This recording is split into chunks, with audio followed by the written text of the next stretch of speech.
Okay, so we're going to do another race breakdown here, and I've got 5 of the 7 runners from the 2000 Cross Country State Championship. So we have Chris Dorr, Nolan Tully, Sean Curran, John Clements, and Brian McNamara. And Brian dug up this very high-quality video from the depths of the internet, and we're able to look through this and try to get an understanding of what's going on in this race. Which was a pretty significant race for these guys. We'll talk a little bit how they come back the next week and win Feds, which is the ultimate goal at the end of a cross-country season, especially back in 2000. But you guys want to talk a little bit about the season leading up to this point, and kind of what your mindset was going into this race? I mean, anybody can start. Yeah, I mean, we wanted to win, right? We were essentially undefeated except for one lousy dual meet leading up to this. And we had confidence that we were the best team in New York, but at the same time, like, you actually have to do it on that day. Sure. And for a lot of us, this was the second time we had run at this meet because we had qualified the year before for Class A states as well. So this wasn't our first time at the meet, but I remember, I mean, I'm interested in everyone else's opinion too, but I still remember being like, just about as nervous as you can be before these races. Like, they were a big deal for us. I feel like this was a different time around.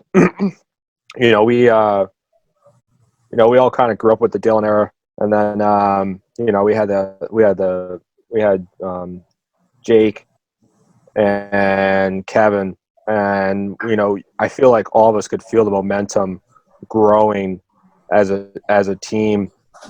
As we ran together, I mean, every single day for I don't know how many years at this point, and we were pushing each other daily with the mindset of like, this is the ultimate goal is to be here and represent the past 3 years of our lives being dedicated to this craft, if you will.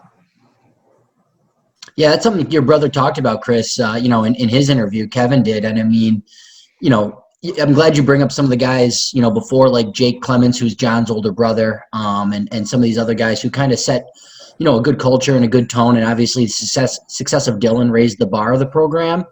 But this is, the 99, 2000, 2001 stretch is the first time boys are competing for a state title in a little while. So it's a very exciting, period in the history of the program. Any other thoughts before we get the race going?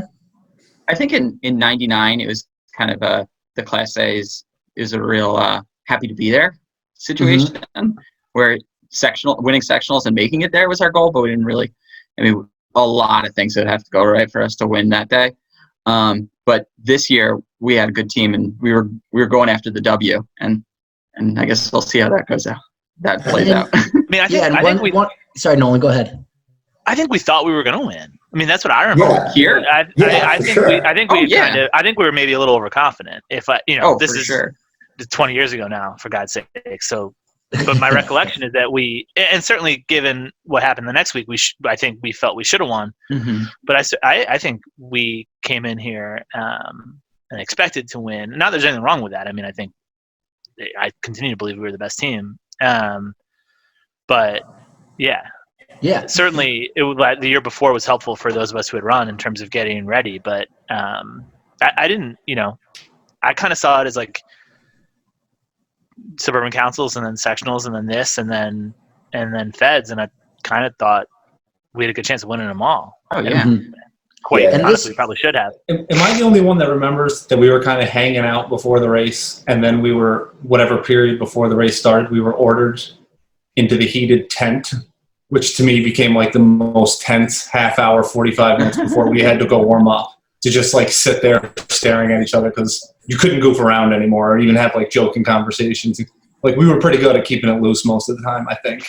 But that period, I remember right before, and even my brother has said, because he was at the race, like, we looked like we had the weight of the world on our shoulders when we walked out of that tent to go get ready to race. And that's a tough situation for a coach too. I mean, I can relate to that, just in the sense that, you're dealing with high school kids, and that line between looseness and goofiness is sometimes tough. And if you're nervous, and I have no idea if the coaches were nervous in this context, but I mean, if I'm nervous, sometimes, especially when I first started coaching, my go-to was to tighten everybody up and be like, let's get serious, let's focus up. And sometimes, the opposite is exactly what people need. And I mean, at least I've learned that over time. And the seriousness of the moment takes care of itself once you get, into the routine of your normal procedure of warm up and things like that. You don't have to force the seriousness sometimes. It's a really fine line when it comes to distance running because, I guess I'll speak for myself, but if you didn't have that edge, you weren't going to perform well. So you needed to have a little bit of that anxiety, and you need to have a little bit of that, butterflies in your stomach feeling, I think. Because, look, I don't mean to disrespect anybody else on the phone, but none of us are the most talented in the world, We worked really hard, and I think we had a great program, and I think we all got better, which is credit to everyone's work ethic and stuff. But when you look at the results, especially from Federation meet, I mean, there are a bunch of kids in there, like Seton McAndrews from Queensbury could get out of bed and run, 15 low at SPAC. None of us were like that, Yeah, I think that maybe that's a good lesson to take away for guys that are watching this is just, the way that you mentally, prepare for a race, especially in a team sport like cross country. And when you're on a team like you guys were, where it really was a pack, where it wasn't going to be one guy carrying, it was going to be, 1 through 5, 1 through 7, all stepping up and carrying each other. You have to know how to prepare yourself mentally, and you also have to have a sense of how your teammates like to prepare mentally and be cognizant of that. Because people do go about it in different ways. But yeah, that tenseness, John, is something that I've noticed over the years can go one way or another, quickly sometimes. All right, so I'll click play and we'll get this going, and you guys should be able to see it playing on your screens too. And then it's going to start in 2 seconds almost after I play it. So, you guys can start to sort of narrate what's going through your minds. And people who are watching, obviously it's not the greatest film, but they're not running in Saratoga uniforms. Back in the day, you ran as your section 2. Well, just look at Kern's. Look at Kern's shirt. You can see what. Yeah, that's right. So if you see those T-shirts on sticks that are up above the starting line, we're off to the left. The maroon shirt off to the left, and you're going to be looking for maroon throughout the race to spot Saratoga guys, and then a couple of the other guys that ran as individuals. So, and the other thing is that, and I don't know if this is the case any longer, but back then, and I think rightfully so, but the strategy was just get out as hard as you could. I don't know if you guys have the same recollection, but every high school race that I ever ran was the same thing, which is that the gun would go off and then you'd hear Mr. Kranick screaming, "Get out, get out, get out." That was especially true with the Federation meet because you started in the field and went to that needle point, so you had to get out. Yeah. And I believe it was with this race as well. You had to really get out there quickly because if you got caught in the second wave or third wave. I remember a picture somewhere. We get swallowed up real fast as our whole section in this race. Yeah, I can probably count on one hand the number of meets that I've coached that you don't have to tell the guys to have an incredible sense of urgency about the first 200 meters of the race. Very rarely are you well, if you don't get out, you've got a great opportunity to make it up at this point of the race because it just gets too narrow and too windy and you're just out of it mentally. So yeah, that's good. I think it helps you mentally when you get out fast. I think mentally you kind of get yourself into all right, this is where we are, and you get yourself in the front mentally as a competitor to be okay. Now it's time to keep this going and stay in front. Yeah. And you don't realize until you get to college, and a lot of people don't even, I think, recognize it until they get out of college. But 5K is not long. It really is a very short race. And when you're on the track, especially in college, and it's granted it's the second longest race still, but you got guys out there that are clicking off 67-second quarters for the whole time. And it's before you know it, it's over. And you didn't realize it in college or in high school, I should say, because it's a mile plus more than you ran indoors or in outdoors. But if you don't get out in a 5K, it gets over real quick. Especially in these conditions. Let's start the race, and then you guys can break some of that down as we go. All right, here we go. Ready? Yeah, we get a reminder of the... and just as a kick in the shin, by the way, this is the team from Section 1 that beat us day. So I can remember you warning everybody about John Jay and how good their times were on the sectional course. Which was By the way, course the year before. Legit guys on that team. Hack and DeVries ran at Stanford. Legit Ted guys on that team. Ted Turner, multiple-time All-American at Geneseo, baby, one of my teammates. Yeah. So here we go. It's very muddy, as John said. So 15 seconds into this race, the maroon is already swallowed up into the pack, and you're going around a turn. Like, you see the guys jostling. It's literally 100 meters into the race. You had to make a 90-degree turn. And John said it's really muddy. And there's Mike Foley. He's out pretty well, and I see Ian Hamilton too. And I think Clark Foley from Bethlehem was right at the front too. But I remember almost being in panic mode at this point. Oh, big time. Like I was in 100. Yeah, I remember going around this fence just being like, oh, wow, this is rough. And remembering, like, how am I going to get to the front? And Brian, Chris, Sean, and I had never been as far back as we were in this race in any of the races that year. Like, not even close. Not even close. Like, it was very disconcerting. Yeah, because it's not like we were winning invitationals on an individual level. We would be at the front of the pack pretty much every race, but not like way out in front.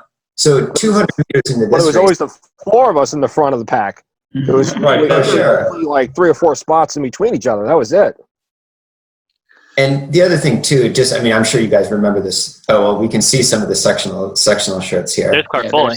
There's Clark Foley, shout out Justin Curley and Jamie Julia. That's Meindl in the lead, right? Peter Meindl. Yeah, who also went to Stanford. Also Stanford, yeah. Yeah. He was amazing the next year, Sean. The year that our team won at Elma Meadows, he just was unbelievable there. That was his home course. The quality of this footage is hilarious. So in a part of, like you guys are just thinking to yourselves now, just like move up, right? Because you have at least some area to work with, and you're just trying to get to where you're going. I think I see a group that was our pack that just went by. So you had a little together. Yeah, which is good. Well, at this point of the race, I can remember in my mind, like, all right, now it's just I was playing a numbers game. It was like, all right, let's pick one person off at a time and try to get through the first mile and figure out where we are and figure out where the split is to figure out if I'm doing a good job. And I had no idea where anybody else was. It was just like, let's just run the race. And I think up to this point in our season, everybody kind of did their job, but we were always together. Yeah, that's what I was going to ask. Kind of difficult this time around because we weren't. Chris, that's what I was going to ask is to what degree are you like searching for your teammates versus just like, moving up the field? Like, how important was it for you to find Saratoga guys when you get swallowed up like that? It was always extremely important, especially with the core group that we had, was to know where the other people were.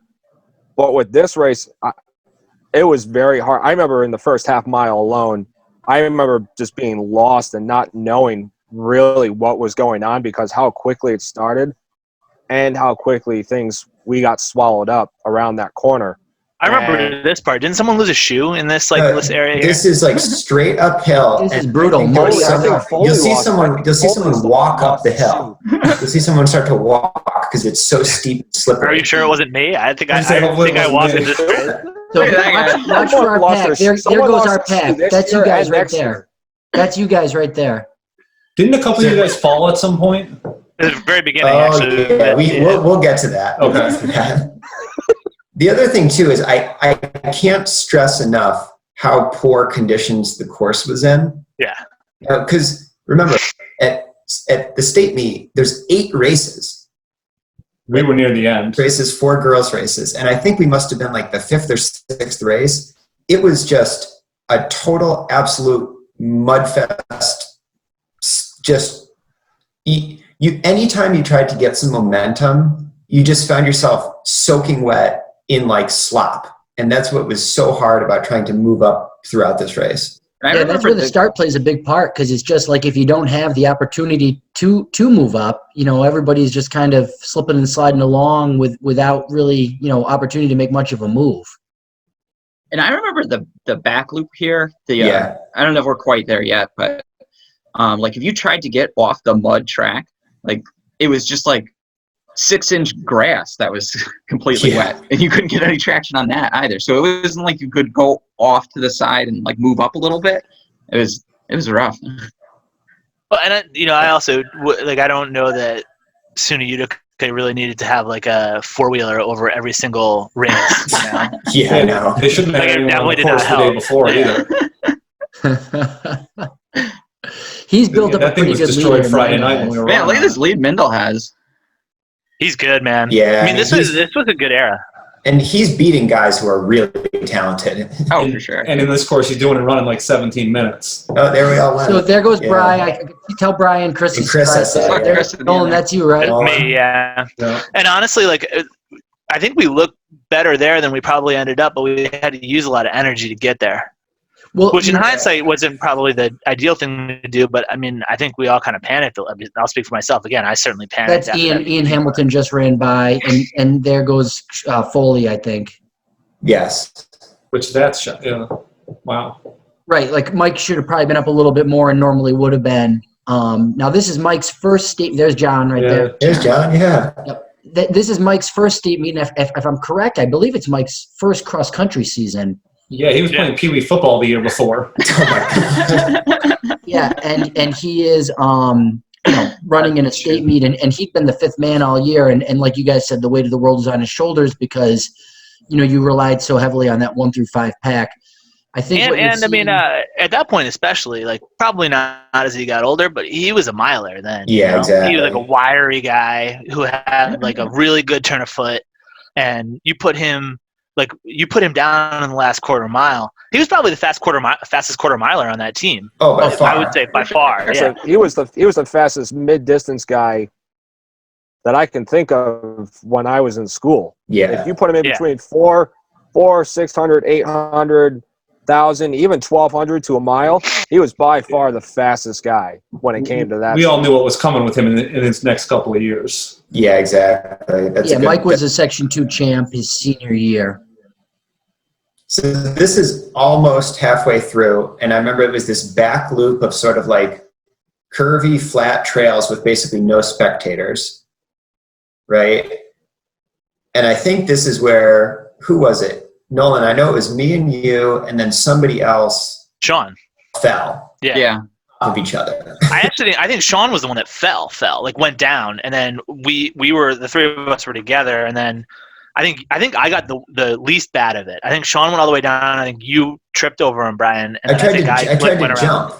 Yeah, that's right. Either out of the way or here's a good shot of you guys. There's Brian and Nolan running together, and Sean, you're right in the middle of them. Well, that's David Kohler from Bethlehem, who beat us both in this race, didn't he, Brian? Which was not something that typically happened. I think that might have been the only time all season because I know we got him back at Feds. Mm-hmm. I mean, he was good, but he definitely against Bethlehem. It usually went 1, 2, 3 for us, and then 4, and then it was tied with the remaining 3 runners on each. So there's Mike and Ian together. Mike and Ian are running together, and that's the 5 and 6. We mixed Chris in the crowd, I guess. But that's I was right behind him. Okay, cool. And also, I feel like if you're in high school watching this race, you must be just chuckling at these outrageous in cotton T-shirts that everyone's wearing. There's John. There's John. But I will say, it was definitely like a badge of honor. It was. That T-shirt. If you had that maroon T-shirt, it means you either qualified as an individual or you were part of the sectional championship team. And I mean, those were things that were worth their weight in gold. Now, racing in a cotton T-shirt, not ideal, but it's just the way it went. So, guys, especially for us back then, because the girls would get one every year. And that was not the case for us. And I don't think that we had sent a team to the NYSPHSAA since the 80s. But prior, of course, other than the year before, the '99 team that we talked about earlier. I just gotta minimize this and jump to the second video. So, and I love this map, by the way. This is incredible. No, incredible. I don't know if you remember this, but there was a point where we knew John Jay was like our main competition, And I think right about either at this point of the race or maybe with like a little more than a mile to go, I remember getting passed by a pack of 3 of them and just having this like sinking feeling like, oh shit, like these are the guys we have to beat. And it wasn't for lack of effort, but I just remember thinking like, uh-oh, like they shouldn't be in front of us right now. That's where I sort of was like, wait a second, this isn't going the right way. Right, that was my that exact question, actually. I was going to ask you, like, once you guys had found your pack of 4, were you thinking like, okay, the start didn't go well, but we got this now? So I was curious about that, but I cut Nolan off. Sorry, Nolan. No, I was going to answer your question. The answer for me is no. I never felt like we were in any control of this race. I do think if you had scored it, I don't know the exact, but call it 3/4 of a mile to a mile and a half, I think we might have been winning at that point. But we had used so much effort to recover from that start. Yeah. That we weren't typically a team. Certainly, we put ourselves into the race early on, as I mentioned before, but we weren't typically a team that would fade as the race got longer. But this time we sure did. Yeah. So I mean, this just might have been a case of unique circumstances because and just maybe that one instance of maybe poor execution at the start just created sort of a domino effect of some other things that you guys weren't quite used to. Because it does, Bry sent me the results last night and I was looking through them and it ends up being a close meet. The top 3 teams are all within 10 points of each other. I don't recall having any illusions that we won. When we got to the end of the race, I wasn't like, damn, we might have won that. I was like, wow, that was a disaster. Yeah. I was shocked at how close. I didn't realize you guys were single digits out of the lead. I mean, you only end up losing by like 8 or 9, which is pretty. I remember thinking like, oh, maybe if some other teams didn't do so good, we might have squeaked it out, but it was definitely not like a celebratory feeling. No.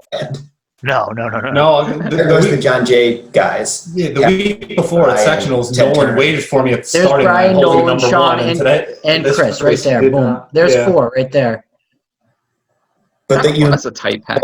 Light blue shirts are right with us, which is the majority. And those light blue guys are the ones you're dealing with John Jay. See, this is the race right there. That's like John Jay's like 5th and 6th, I think, that just came through. And this is maybe what, almost a mile to go? We're 12 minutes in? Well, you're at 12 minutes, so you're probably looking at about 1,200 at the most. Probably closer to 1,000. I remember this course was really slow. It was around 17, right? I got the results right here. So Mindel ran 17:04. So it's probably a minute. It's a minute and a half slow. Yeah, I just saw Ian and Mike come through. So it was Oh, sorry, go ahead. Oh, no, you go ahead. I was going to say, so Peter Mindel, the fastest time that they ran, 17:10. I feel like he would have run 14:40, 14:45. Well, he would have been right around. Yeah, he would have been right around 15, probably under. That's true. So, like today we have the Tully Runners speed ratings, which is incredibly helpful in quantifying efforts on different courses. But this is a little bit before he started doing those things. But typically, like for instance, when Aiden Tooker ran 14:47 at SPAC, that was like a 195 speed rating. So you know what that means on different courses based on time. Like the equivalent of that is running like 15:40 at Feds at Bowdoin. Yeah. Look at these guys' legs as they go past. They're just like completely round. Yeah, everyone you're covered in mud the whole time. So let's kind of look here because we're probably at about, maybe 800 meters or 1,000 meters to go here. So everybody's kind of winding up and trying to get themselves going for the finish. And let's see how tight that pack is. And there's John Jay's first 2 guys just went by. The other thing about when we finished is, 1, 2. Honestly, this is to the Krennic's credit, but they were never like, 3. Hey, you guys did well. Like, 4. They were like, that wasn't great. You definitely didn't win. And anything closer to the opposite. Yeah. I can remember pulling me aside the next day and be like, that was the slowest race of the day. Like, how bad are you guys? For sure. So you guys 1 through 4 there were still less than 10 seconds, which is phenomenal in most cases. But it obviously depends on how far that pack is up. But usually in a meet like this, a 10-second spread 1 through 4 can be pretty good. It's really coming down to how many people does Mike Foley pick off as the 5th man. which we may not see here because apparently a solar eclipse occurred during the last 600 meters. Yeah, I don't know that that's entirely fair though, because like in this race, I was 19th and Brian was 20th and Chris was 24th and Sean was 33rd. Like if you look at the Feds results the next week, the places actually are almost identical. In fact, I think Brian and I both finished 1 or 2 places higher, and that's having added in all the PSAL kids, all the Catholic school kids, every single league in terms of A through D. And back then, the public school teams, they had 1 or 2 that were competitive, but the Catholic teams were good. St. Anthony's and Chaminade were good. And then some of the lower class teams were good too. And that's not to mention the individuals from those different areas who even their team wasn't great. They were good enough to come in the top 20. So I think more than anything, that shows you how poorly we did here. Okay. And also, I think it's a testament to how well we ran at Feds, because that was like, you shouldn't place the same at Class A states that you do with Federation. Yeah, that's right. And back then, too, there was no Nike Cross Nationals or anything. So the last meet of the season. There's Nolan. Oh, they just cut Nolan on the screen. That was the be-all, end-all for every New York State team. And unless, of course, you were like a super elite individual and you were thinking about Foot Lockers. But Feds was like, that was the be-all, end-all. Yeah, exactly. So Nike Cross doesn't come around until 2005. So Mindle's just like crushing everybody at this point.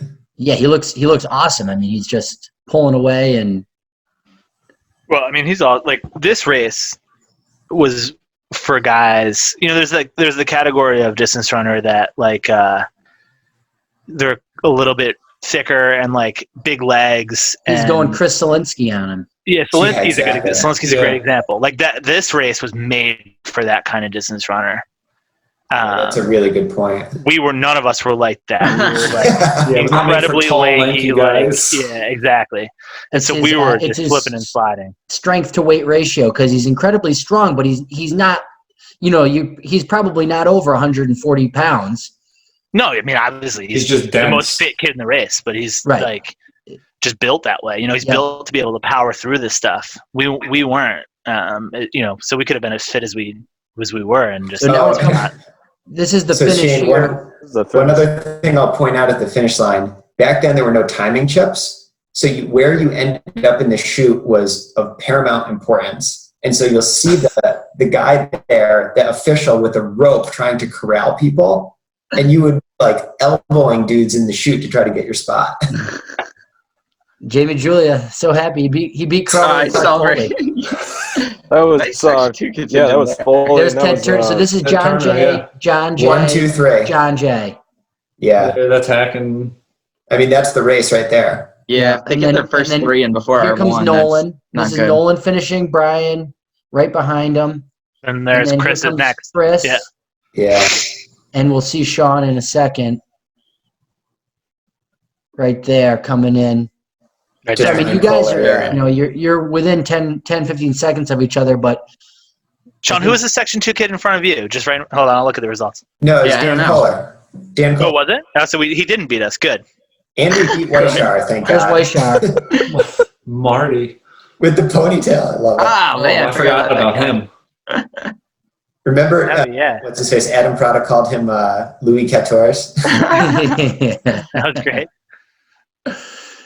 So Sean, you came in at 18:05. I'm just looking for Mike and seeing where that difference ended up. Here comes Mike right here. Like a freight train finish, there. 45. There he is. Yeah, I was. So this is 6-minute pace at this point. Yeah, it's crazy. I mean, to imagine that. Yeah, I mean, we were it might be I don't know. What do you guys think? Would it be fair to say we were doing tempos at 6-minute pace at that point? I think we probably were at some point. Oh yeah, I remember absolutely. long runs with Andy the last mile sub-6. Now it was hard, but it wasn't like redlined. Right. Yeah, no, definitely. We used to do the Grand Ave tempos at. Oh no. God, I hated those. Or 5:45 maybe. So that sounds right. And man, I'm with John. And it was always at the end of the year, and it was dark and cold. And there comes John. There's John. John, you made the video by 3 seconds left. It cuts off in a second here. Nice work. Indoor track and it was freezing and dark out. Yeah, I hated those tempo runs. All right, so like we said, the results come in, and Current training. you guys are third, and I don't. And also, the results right there. Yeah. we should note too, like the results weren't instant. You had to wait a long time to have them and posted on a wall somewhere. Right. Right. So I mean, we've touched on this a little bit in some of the other interviews, but finishing third, being disappointed with how the whole race played out because you guys had such high expectations for yourself, and then all of you have alluded to bouncing back the next week and running really your best team effort when it counted the most. So when did it kind of start, like from the end of that race to the start of the race the next Saturday? When did it kind of kick in, like, we can do this, we're going to do this? Sort of, where did you guys start that conversation or mindset? I don't think any of us ever thought that we weren't going to win Feds.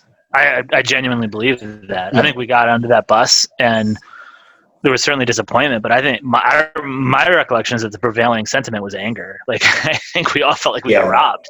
Yeah, I think the next day, the long run was like, what the heck happened? Yeah. I don't think we got that far. I think we went to cool down, and all of us just kind of, I think we all had the same idea in our head. Like, I don't think we knew the results on our cool down. We all knew it was like, that was an awful race. I think we all knew it, and it was like, we don't know what's going to happen, but we knew we could do better before we knew the results, and I think we were all determined to make sure we did better at Feds. I remember my most distinct memory of after that race, I guess I have two. One would be the bus ride home, which was tough. I think the girls won, so it kind of made our disappointment a little bit more acute. But then also, like, I remember walking around trying to avoid talking to Warren Albert, who is the Saratogian beat writer for cross country and track, because I didn't know what I was going to say. I mean, I was like 17 years old. And the guy's going to be like, well, why did you guys suck so bad? And I'm like, oh, and then we fell. Like, what do you want from me?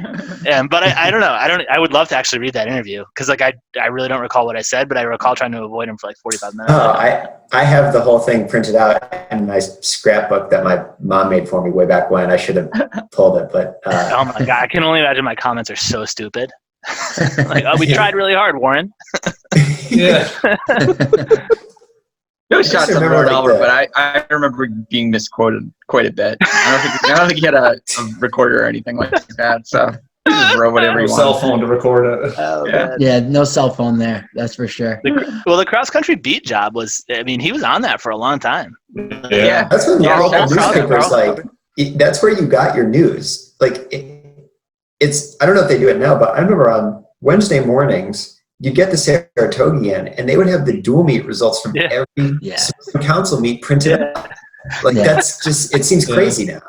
That doesn't happen. That seems ridiculous. Yeah. It's hilarious to think about, because that doesn't happen. But if it's a big dual meet, like, even just because they're looking for content or whatever, you might have a mile split guy show up.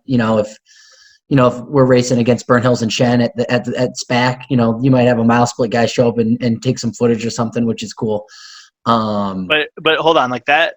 In the current media environment, I think that makes sense. What Brian is talking about is like, we woke up on Wednesday morning, like we poured our, our Cheerios into our bowl, opened up, and we were like, what happened in Mahonison versus Columbia yesterday? We looked in the paper for that. Yeah, that's where it was. And you'd try to think like, well, shit, the course was 2.8 miles. But Foley ran like 11 minutes. And if you're in 11 minutes on a 2.8 mile course, you must be really fit. It's like all downhill. Exactly. It was around like the tennis courts at Columbia High School. You did like 15 laps on the tennis courts. Yeah. All right, so like before we wrap up, 2.5 and 4 miles. anything else you One guys other want to thing- add about this race before we wrap up the interview portion of this conversation?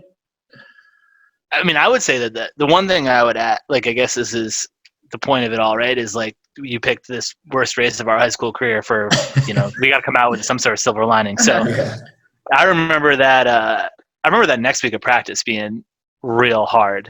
We weren't working hard, obviously, because we had a race the next week, but it was just like you really had to be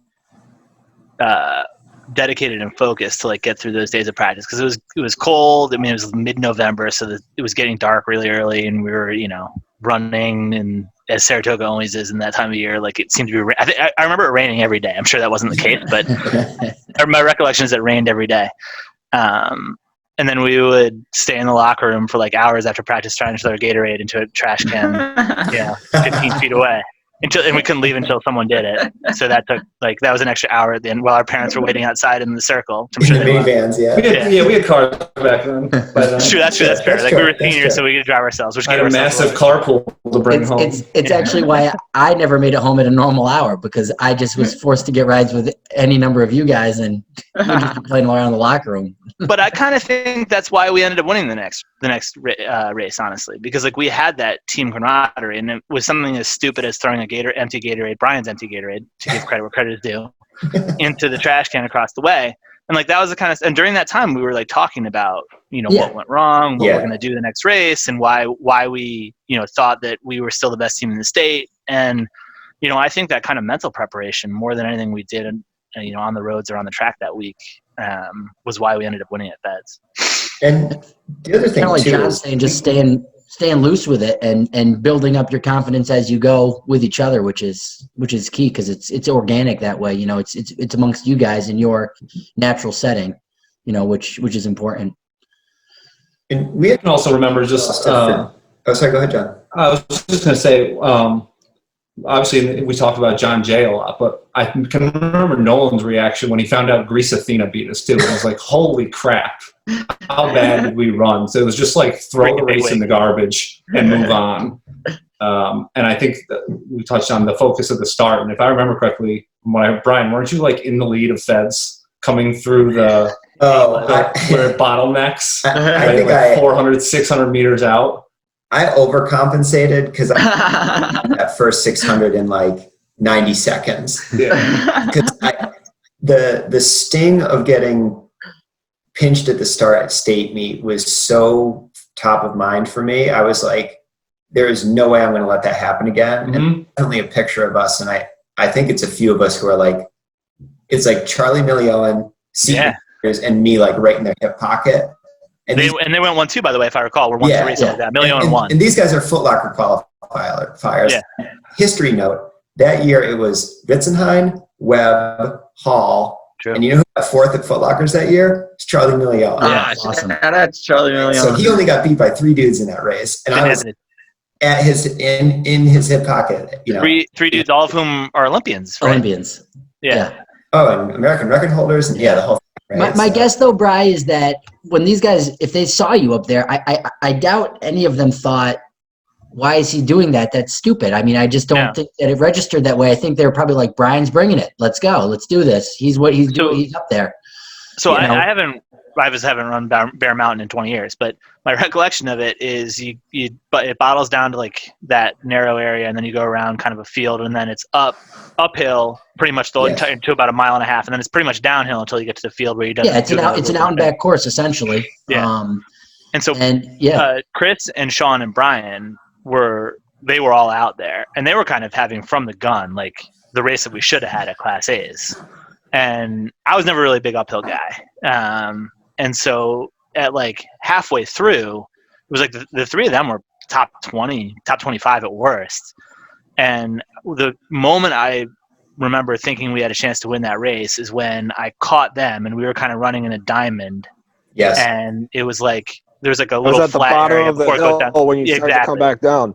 Yeah. And we were all in the top 25, top 30 maybe, but just running in a diamond for maybe 400 to 600 meters, and everyone was looking good. And I was like, all right, like we got as good a chance as this we're gonna have.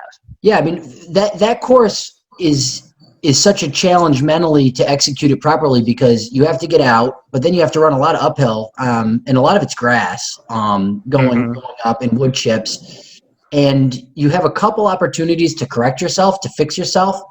And I call them like checking in with yourself, but like after you you go down the grass hill, up the grass hill, and you take a right, and you wind around the top of the field, and you come back on the dirt road where the mile mark is. That's a wide road where you can check in with yourself and fix yourself a little bit. Yeah. And you have an opportunity to move up before it bottles neck significantly. You go around another narrow wood chip turn and up the very narrow winding climb to the top. But then, Nolan, the way you executed that race, at least from the way you described it, is once you come down that hill, wind back down the narrow part, and you spit out back onto the road where the mile mark is, you can roll. You can roll the rest of the race like that if you make that decision to. It's very fast coming home. I like how you described that because it described some element of strategy to what I did. So I'm going to go with that. But I would say, and John probably can back me up on this, like when you got those long legs, the uphills don't treat you as nicely as some of the guys who can go like a little bit higher turnover. Oh yeah. So I had to make up on the downhills. Yeah. And the other thing, just to finish this up and to finish up with Feds is, the other thing is once you run down through the grass field, come along the fence, over that little bridge, and you enter back into the field where you do the big loop and you come into the finish, you can see everybody in front of you. And if you're feeling good entering that last half mile, it's just like, get a guy, get a guy, get a guy. If you're running in a diamond with your teammates and four guys are rolling, you're going to be hard to handle in the last 800 meters, which I can imagine that as a moment where you're like, this is what we should have done last week, but we're doing it now and get out of our way, kind of thing. That last 800 meters at Bowdoin Park that day, I think, was the deepest I ever put myself in oxygen debt in a cross country race.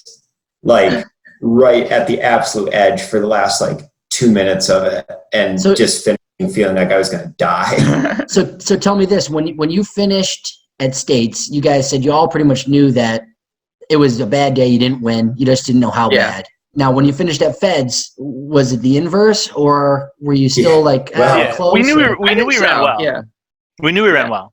Mm-hmm. But I don't know that we knew that we won. I remember we crossed the line, and I saw Nolan and Brian in front of me. I turned behind me. Kern was right behind me, and then you guys were back. I think we all went, "Where's Foley?" Because we just were like, if the four of us are right here, if Foley's within eyesight, we have it locked up. And that was my reaction, was like, all right, where's Foley? Because if he's right there, it's game over. We won this hands down because no one else got to pack this tight. So back then when you finished, they gave you a place card with your place on it. Yeah. And so I remember we all gave it to Art Kranick, right? And he tallied up our score, and I can't even remember what the number was. But the coaches would sort of informally talk to each other and say, oh, what did you tally or whatever, waiting for the official results. Yeah. And I just remember asking him like I was in an interrogator, Sunday score. What did Suffern score? What did, Beaver River score? And every single one of the scores was higher than us. And Nolan, I don't know if you remember this, but I think the two of us were standing there and I was like, what did Chaminade score? And he was like, more than 300. And I was like, all right, we have to have won. Yeah. Wow. That's cool. The Catholic schools were a big, unknown because they might have been in the Eastern States race, but we certainly didn't see them at all other than that. So, and St. Anthony's had Million who put up a 1. So yeah, you're scoring 4 dudes. Yeah, exactly. You're scoring 4 dudes. So, but I mean, what Chris said is right. I mean, if I remember correctly, I think Brian, you and I were 18 and 20 or 20 and 22, something like that. There, yeah. And then Chris and Sean, I think you guys were actually back to back, 31, 32, 30, 31, something like that. Sean was literally right next. I turned around. He was either right behind me or he was one behind me. And then I could see you guys because we were all in the same line because it was 50 in a line. And I was like, all right, where's Foley? My mind immediately went to, all right, where's Foley? Yeah. And of course, for people watching, these guys do come back. They win Feds and end the season on a really positive high note, which is great. So I mean, we've got a lot of great information here for the guys to learn from and some cool stories along the way. So I really appreciate you guys taking the time to break down that high quality video and maybe live through some slightly negative memories to, share some positive lessons. I really appreciate that. Also worth mentioning that although Brian, John, and I, that was the last dance. Chris and Sean came back and won Class A's and Feds the following year. So it's true they did. Event, Well, I was on that team too, The but redeem team. Actually, I'm sorry, Shane. I shouldn't have omitted you. You're the moderator here, so I wasn't thinking. That's okay. It was a similar breakdown, except the fifth man was Brandon Meyer, and they were looking for him to show up, and me and Crouton were just bringing it in strong about a minute and a half after Brandon. But we weren't going to win any six-man tiebreakers that year, but thankfully these guys were so good up front we didn't have to. And Shane, huge props to you for organizing all this stuff. I mean, it's so fun for all of us to be able to reminisce about this and just watch all the interviews that you've done with the guys, and it's really good work, and I appreciate having the opportunity to be a small part of that. So it's been great. It's been good for me in a lot of ways too, because I love to reminisce, and the guys I think have been enjoying most of them and getting a lot of good information out of it. So it's a mutually beneficial experience, I think. And also, especially the guys like Aiden and Shay who are watching this, and they're like, man, those guys, they thought they were good. They were slow as hell. Credit to you. No, the courses were way harder back then. The gravel was looser at SPAC. And no, man, those guys would have kicked our butts. All right. Thanks, guys.